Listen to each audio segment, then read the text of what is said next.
Since then, the DA's office has worked with TBI, and we will continue to do so. Today, you will hear from DA Mulroy along with the director of TBI, David Rouse. And so I want to just make it very clear and ask for your understanding that this is still an ongoing investigation.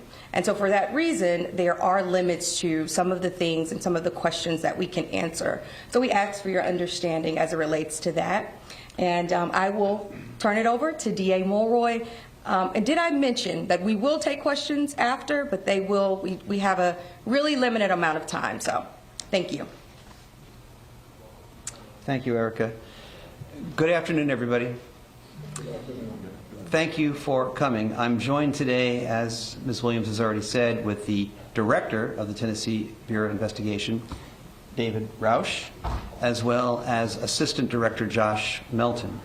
I'm also joined with by other members of my staff, including Ernest Brooks, Ray Lapone, Gerald Scahan, but then also, most relevant for today, the trial team in the Tyre Nichols case, including Paul Hagerman and Tanisha Johnson. Another member of the trial team, Melanie Headley, is unavailable.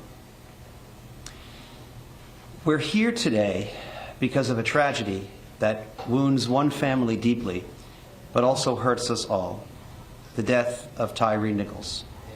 We understand and acknowledge the grief that the friends and family of Tyre Nichols are experiencing right now, as well as the great concern throughout all of Memphis and Shelby County about this case.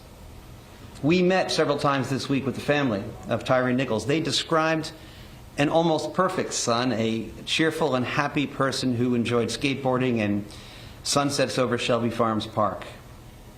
We're grateful to the family of Tyre Nichols for their patience as we expedited both the investigation and the consideration of charges in this case, as well as the understanding on the part of the family that premature release of the video could compromise both.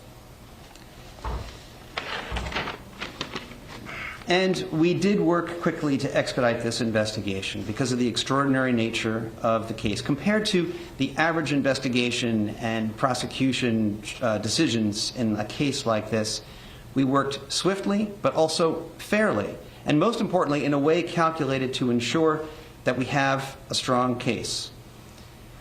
As you might have heard from Ms. Williams, in this case and any other officer-involved fatality case, I immediately called in the TBI so that we could have an independent investigation. I also assigned to the newly created Justice Review Unit within my office, which works independently and separately both from law enforcement and the rest of my staff, to make a truly objective recommendation about whether criminal charges were appropriate. I want to thank the TBI, the Justice Review Unit, and the trial team for working swiftly but thoroughly under very difficult conditions. Earlier today, the grand jury returned indictments against 5 former Memphis Police Department officers regarding the death of Tyre Nichols. These are the same 5 officers who were previously or recently terminated by the Memphis Police Department. They are currently in custody. They are Tadarius Bean, Demetrius Haley, Emmett Martin III, Desmond Mills Jr., and Justin Smith. The grand jury returned indictments against all 5 with the same charges. And we had previously met with the family of Tyre Nichols to go over what these charges were going to be. And that meeting with the family, I think, went rather well. Here are the charges: second-degree murder, aggravated assault, aggravated kidnapping resulting in bodily injury, aggravated kidnapping involving the possession of a weapon, official misconduct through unauthorized exercise of power, official misconduct through failure to act when there is a duty imposed by law, and official oppression. While each of the 5 individuals played a different role in the incident in question, the actions of all of them resulted in the death of Tyre Nichols, and they are all responsible. It's important to note, as Ms. Williams said, that this is still an ongoing investigation, and therefore there are limits on what we can say about this case. We ask for everyone's continued patience as we continue to vigorously seek justice in this case. We also know that the public is very concerned about whether they can see the video about this incident and the timing of the release of this, the video of this incident. I have been in regular contact with the city of Memphis, the custodian of that record, and I can tell you that the city will be releasing the video sometime after 6 p.m. Friday, tomorrow, and that the city of Memphis should be making a statement somewhat later on this afternoon regarding the timing of that release. Let me close by saying, both to the family of Tyre Nichols and to the broader community here in Memphis and Shelby County, we all want the same thing. We want justice for Tyre Nichols. It's my hope that if there is any silver lining to be drawn from this very dark cloud, it's that perhaps this incident can open a broader conversation about the need for police reform. The world is watching us, and we need to show the world what lessons we can learn from this tragedy. I'm hopeful that we can show them who I know us to be, a community working towards positive change here in Memphis and Shelby County. With that, let me ask Director Roush to step forward. Thank you, D.A. Mulroy. Good afternoon. I'm David Roush, Director of the Tennessee Bureau of Investigation. First and foremost, and most importantly, on behalf of the Tennessee Bureau of Investigation, I want to extend my deepest condolences to the family and friends of Tyre Nichols. My prayer is that God will wrap his comforting arms around you and keep you during this very difficult time. We can't imagine the pain you're experiencing, but let me reaffirm, we are here to pursue truth and justice, realizing that we should not be here. Simply put, this shouldn't have happened. I've been policing for more than 30 years. I've devoted my life to this profession, and I'm grieved. Frankly, I'm shocked. I'm sickened by what I saw and what we've learned through our extensive and thorough investigation. I've seen the video, and as D.A. Mulroy stated, you will too. In a word, it's absolutely appalling. Let me be clear. What happened here does not at all reflect proper policing. This was wrong. This was criminal. The depth and breadth of the charges announced today speaks to the deliberate and thorough investigation that this case has received. And our work is not finished. We continue to pursue every lead. Justice demands it. And our agency exists so that guilt shall not escape, nor innocence suffer. To that end, I want to publicly thank our agents, our forensic scientists, our support staff, and our entire team around this state. They worked diligently to expedite this case. We've worked as hard as we could and as quickly as we could to provide a thorough, independent, unbiased investigative record to allow D.A. Mulroy and his team to make the most informed decision they could regarding these charges.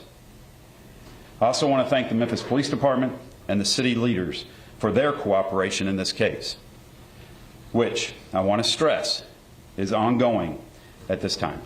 Thank you. We'll take a few questions. D.A. Mulroy, I was wondering if Shimon Prokopetz from CBS. And Whitland, let's make sure that one at a time. One and then Yes. two. Okay. And you say the investigation's ongoing. Does that include other officers that were alluded to in C.J. Davis's address last night, and also could it also involve the other EMTs and personnel from the fire department? Nothing we do today or did today precludes the addition of any further charges regarding any of the people that you mentioned. We're still actively reviewing everything. Yes. Sir, thank you. Shimon Rokas from CNN. We have not heard from the police chief generally give a description of what occurred in the initial stop, any kind of a timeline of what exactly occurred on that day. So I'm hoping perhaps you or the director there can explain to us, just give us as much as possible a timeline of the events. He was stopped. Was this a legal stop? Why was he stopped? And then sort of continue to explain perhaps what happened in the moments after that, as much as possible. Right. I don't want to go into too much detail, and I suspect that all of your answers along those lines will, be forthcoming once you have a chance to view the video for yourself. I know that a lot of this has already been publicly released, but there was an initial traffic stop. We won't comment right now on the presence or absence of legality of the stop, but there was a traffic stop, and there was an initial altercation involving several officers and Mr. Nichols. Pepper spray was deployed. The suspect, or not the suspect, Mr. Nichols, fled on foot. There was another altercation at a nearby location at which the serious injuries were experienced by Mr. Nichols. After some period of time of waiting around afterwards, he was taken away by an ambulance. Beyond that, I don't really think we should go into any further details. So there was a delay in a call. The police delayed calling the ambulance for. There was an elapsed period of time, but I believe that if you watch the video, you'll be able to make that judgment for yourself. Erica, do you want? I'm trying to give everyone a chance. But is there a reason the police chief? Elise Preston, CBS News. Is it known if Tyre Nichols had previously known these former officers? We have no information to disclose about that at this time. I don't know why Chief Davis isn't here. Anything else? Dean Mulroy, can you explain, is it just body camera videos, is it dash cam videos, surveillance, what kind of videos? Well, the actual release will be up to the city of Memphis. My understanding is that it'll be a combination of pole cam video, skycop video, and body cam video. We'll take one more question. One more question. That there will be a review of specialized units within the Memphis Police Department. Two questions. First, were these officers member of the organized crime unit? And second, will your office be involved in that investigation? Well, so I've read in the newspaper that Chief Davis has announced a review of those specialized units. I think that's a good idea. I commend Chief Davis for doing that. I think Chief Davis is committed to, trying to do whatever she can to learn lessons from this incident. I don't contemplate that our office would be involved in that review. I think that's Were they about members of the organized crime unit? Scorpion. So I think it's already been reported publicly that the Scorpion unit was involved. Thank you. Is that it? That's it. Okay. I'm being told that's it. Thank you very much. Thank you. Thank you. On the video. Mulroy, can you please tell us the list of those aggravated kidnapping charges? To explain it? Yes, sir. All right. I Well, don't we've mind just doing that. I mean, heard explaining from- the laws, I don't think at all. Hold on just a moment. Let's listen back in. Yeah. So, all right. So, kidnapping is any unlawful confinement of another, which substantially restrains someone's liberty. At a certain point in the sequence of events, it is our view that this, if it was a legal detention to begin with, it certainly became illegal at a certain point, and it was an unlawful detention. The aggravated nature of the charge is because if that kidnapping resulted in bodily injury, that's one grounds for saying that it is aggravated kidnapping. If the persons involved in that unlawful restraint of liberty possessed weapons, that is another ground for saying that the kidnapping was aggravated. Do you want me to explain the other charges as well? Or? Okay. All right. So official misconduct is when any public official acting part of their official duties intentionally or knowingly acts in a way, exercises authority that is unauthorized by law. Right? So that's an affirmative statement, an affirmative act of official misconduct. At the same time, law enforcement officials who are on duty are also under an affirmative duty to prevent official misconduct. and to accurately report information to any medical personnel that show up. And through inaction, when there is a duty imposed by law, that could also be a separate ground for charging official misconduct. Official oppression is a related statute. It's not exactly the same. There is some overlap, but it's not perfect overlap. But it is basically some sort of, by an official, knowing mistreatment in the course of carrying out their official duties. Aggravated assault, I think, is fairly obvious. And under the laws of Tennessee, second-degree murder is a knowing killing. All right.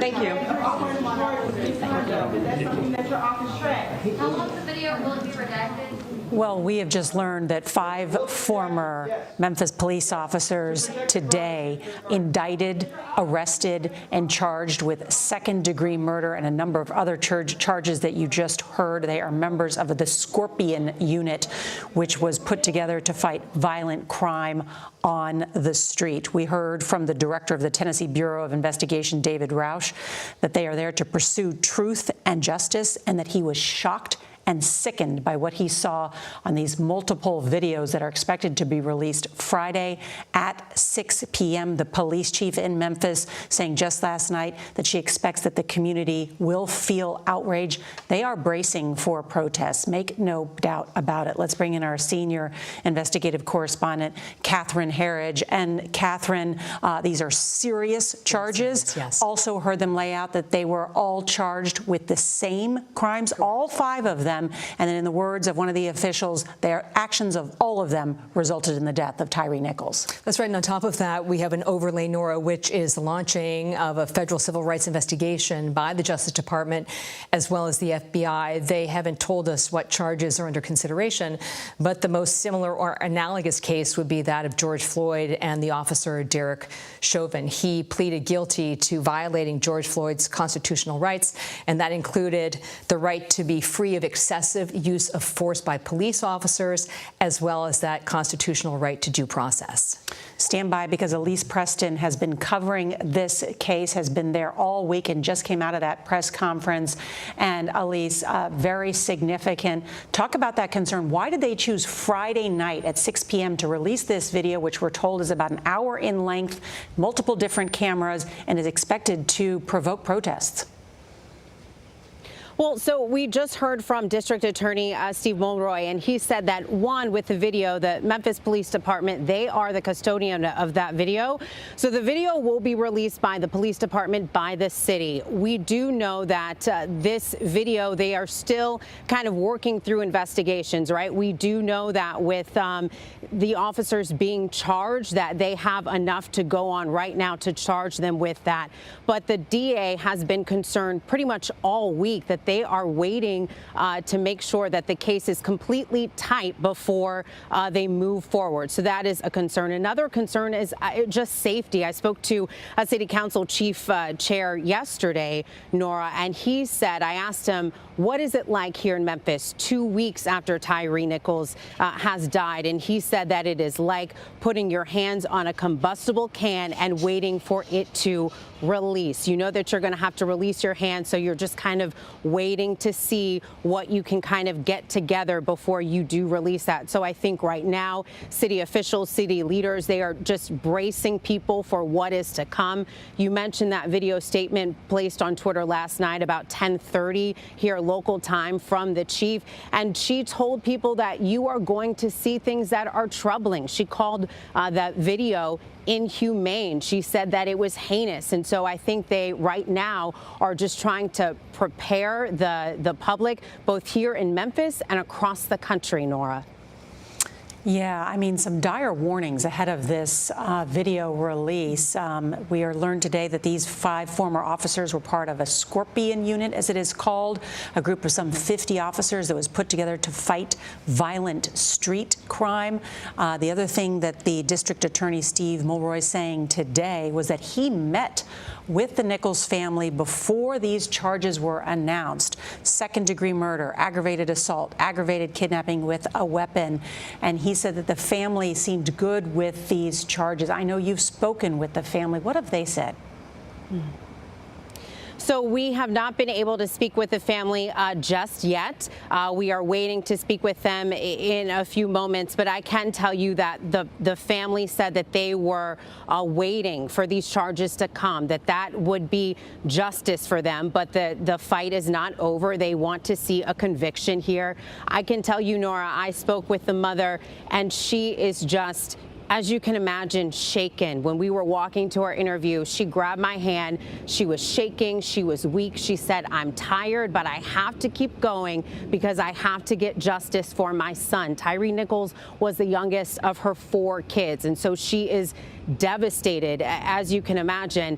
Nora, I'd like to go back, though, to DA Mulroy, right? Because I just want to paint a little background on him contextually. He is a new DA here in Shelby County. He has been in office for about 5 months, and one of his campaign promises was a justice review unit. Mulroy is a former federal civil rights attorney. He was a Shelby County commissioner here in the area, and he has been very vocal for years about police reform and police misconduct. So with this justice review unit that he had campaigned on, part of their responsibility was to independently investigate police misconduct charges, Nora. So he is following through on that. Elise, Preston, thank you. You have been doing incredible reporting on the ground there in Memphis. Let's bring in Ricky Kleeman, our CBS News legal analyst. Ricky, walk us through these very serious charges. Serious indeed, Nora. I think it's very important to start with the fact that reason for second-degree murder rather than first-degree murder, because people will be saying, well, why isn't it first-degree murder? First-degree murder has premeditation, whereas second-degree murder is intentional. And what you have here is the underlying factor of this aggravated assault that continued to continue. And under Tennessee law, that is the written law as well as case law, what we wind up with is the intent to inflict serious bodily injury from the aggravated assault. If it looks like what we expect this video to look like from every description we have been given, that it really does become intentional conduct. And if they are convicted of second-degree murder, you're dealing with a Class A felony that has a punishment of 15 to 60 years. Serious indeed. That's really the lifetime of any of these pleas if it goes toward the maximum. And what about, many people have been asking about that specific charge of aggravated kidnapping with a weapon. Explain that. Well, it's highly unusual because, of course, we think of police officers who detain a suspect, whether they are acting lawfully or unlawfully in the case of a beating, as is alleged here, that would not become criminal conduct, let alone a kidnapping, which is a false imprisonment. It's a detention. But as the district attorney just explained, he felt, or the grand jury felt, which is more accurate, that what had happened here was, even if the original detention were lawful, that eventually the conduct made it unlawful.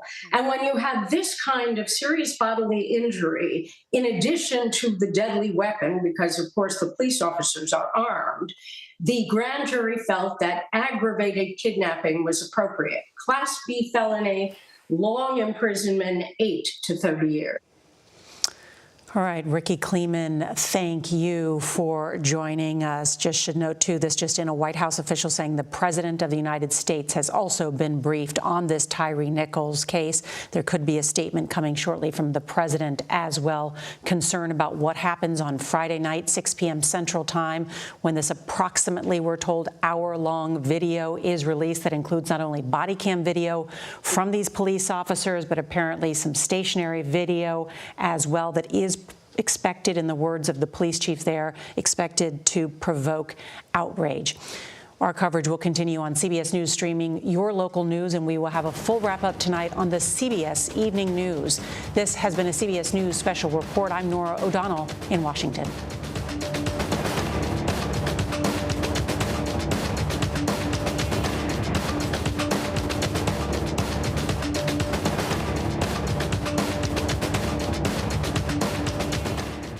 Picking up here at the Broadcast Center here in New York, I'm Errol Barnett. You've been watching our CBS News special report on the investigation into Tyre Nichols' death, and the update now that 5 fired Memphis police officers have been charged with murder and kidnapping in the 29-year-old's death. The director of the Tennessee Bureau of Investigation saying this incident was wrong.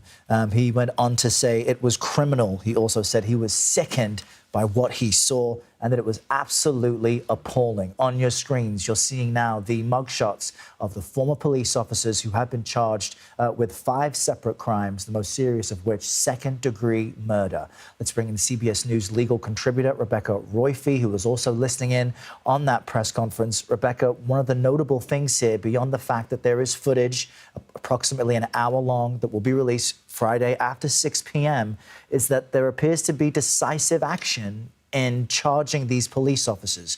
What jumps out at you, especially when it comes to the timeline and the charges?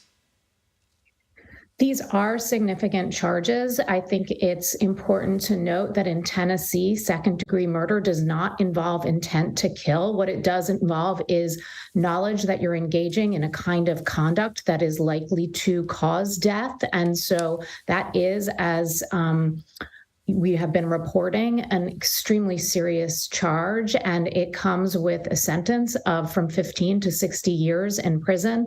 But, it is not first-degree murder, so I think that's one thing to note. And I also think that, we are beginning to see a development of a pattern when these cases are brought. Unfortunately, all too frequently, we see some of these charges repeatedly because they are charges that I think, can be proved. And that's I think what he was saying in the press conference, that we thought carefully about these charges to make sure that they were charges that we could prove and that would bring justice for Mr. Nichols.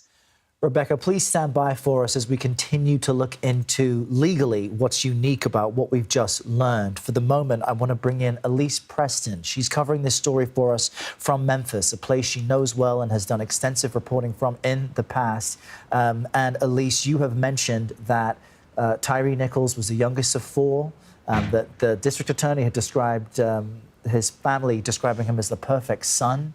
Just speak to us about the folks you've been speaking to connected to this case and the emotional layers of what we all will witness, apparently, tomorrow. Well, I can tell you about the conversation I had with his mother and father, because as you can imagine, their grief is, I can't even imagine actually their grief. I spoke to his mother a few days ago, just hours after she saw this video. She was visibly shaken. When we were walking to the chair to sit down for the interview, she was just holding my hand and she was shaking. She said, "I am weak, I'm tired, but I have to keep going because I need to get justice for my son." Tyre Nichols, 29 years old, the youngest of 4. His siblings live in California. They came home after hearing that this horrific incident happened, and his family says that he will be greatly missed. He's also a father to a young child, so you have yet another generation being impacted by this trauma here in Memphis. I can tell you also that the sense in Memphis, people are just waiting to see this video, but they also don't know if they want to see this video the way that it has been described. Attorney Crump, who is representing the family, likened it to the 1991 beating of Rodney King. Another attorney for the family, he said that Mr. Nichols was a, quote, human pinata. And keep in mind that he was beaten on this night, January 7th. He was a small in stature man. His mother said that he was 6'3", but he only weighed about 145 pounds. And when you look at the picture that his father took, Errol, that picture of him bloodied and bruised in the hospital bed, he's swollen. He appears to be a much larger guy than what he was. And then when you see pictures of him before, he's very thin. So I can't even imagine what we are going to see on this videotape. I know people are anxious. They were very emotional, very passionate at a city council meeting a few days ago. They want this video to be released, but people are also saying, I don't know if I can watch it. His own mother said that she listened to audio and she heard, or she watched and listened to audio for about a minute before she could no longer take it. And she said that there were things that she saw, but there were also things that she heard on that video that has forever changed her. One of the things, Errol, is that during this beating, we're told Tyre Nichols called out for his mother 3 times. Sends chills down your spine just hearing that, Elise. And I will just say what has struck me after covering so many of these incidents, just as a human, is it was noteworthy that Steve Mulroy, the district attorney, when walking through the timeline, the traffic stop, an altercation, pepper spray deployed, he said the suspect then, and he caught himself, he corrected himself. He said, no, not the suspect, Mr. Nichols fled on foot. There's apparently it happened at a second location. There was an elapsed period of time before he was taken away by an ambulance. But the way Steve Mulroy has presented this case during this press conference and really humanizing Tyre Nichols really is in stark relief to some of the other similar incidents we've seen before. Did that jump out at you?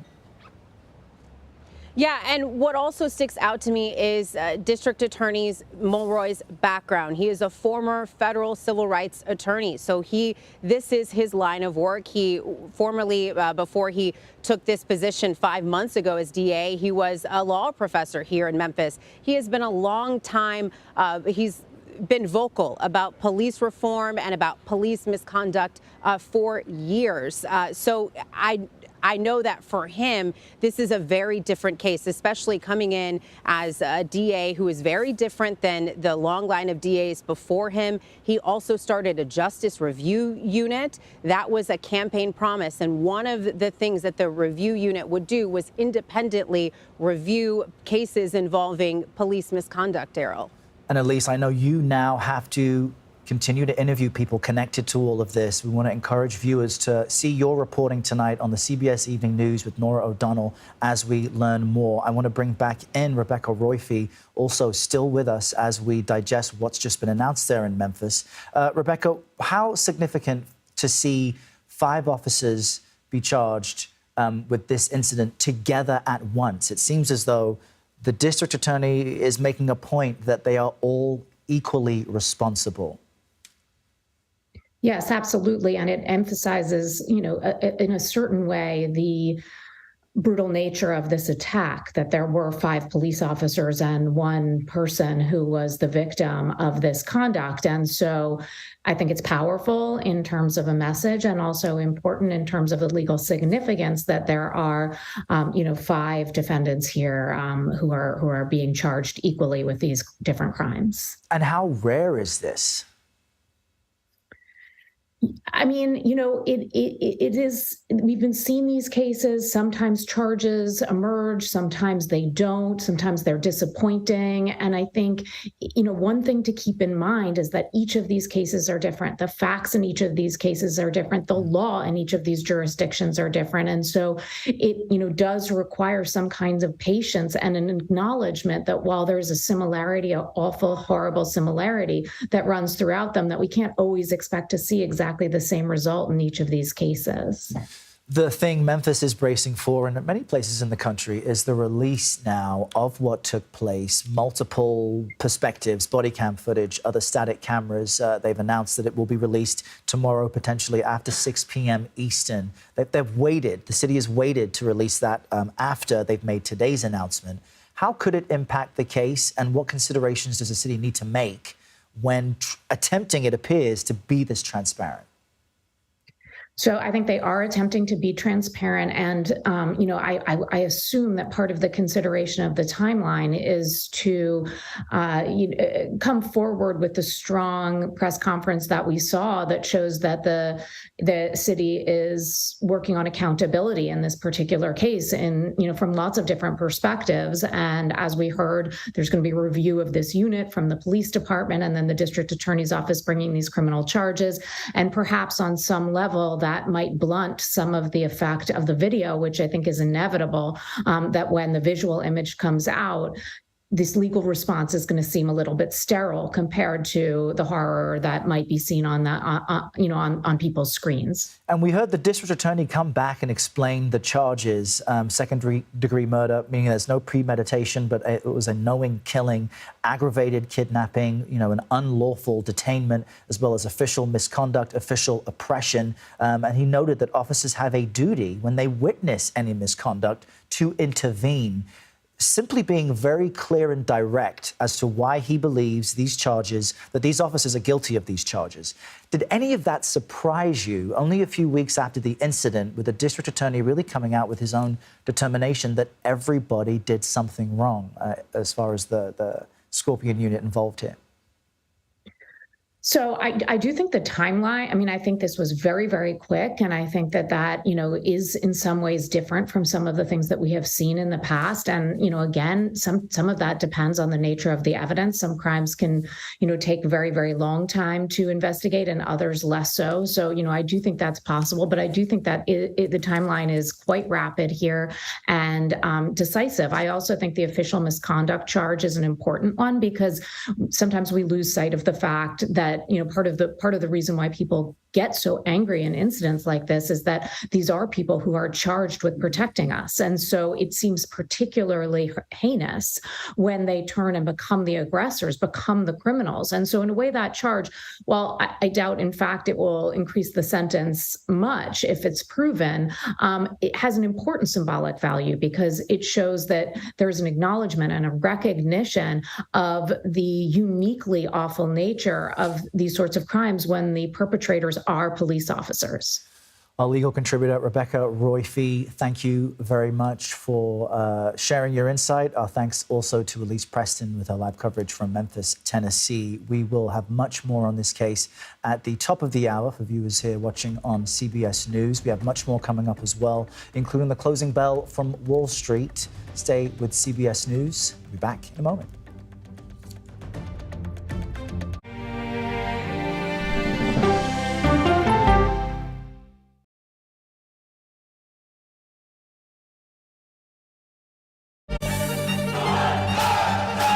Original documentary from CBS reports tensions rising between a powerful country and a vital island. The supply of this technology came grinding to a halt. The world would grind to a halt. Absolutely. As Taiwan faces threats and aggression, Taiwan is on the front line, and we understand our responsibility as a democracy. We cannot fall. CBS News examines whether they can defend themselves. Putin, Ukraine, China, Taiwan, they are manifestations of the battle between autocracy and democracy. And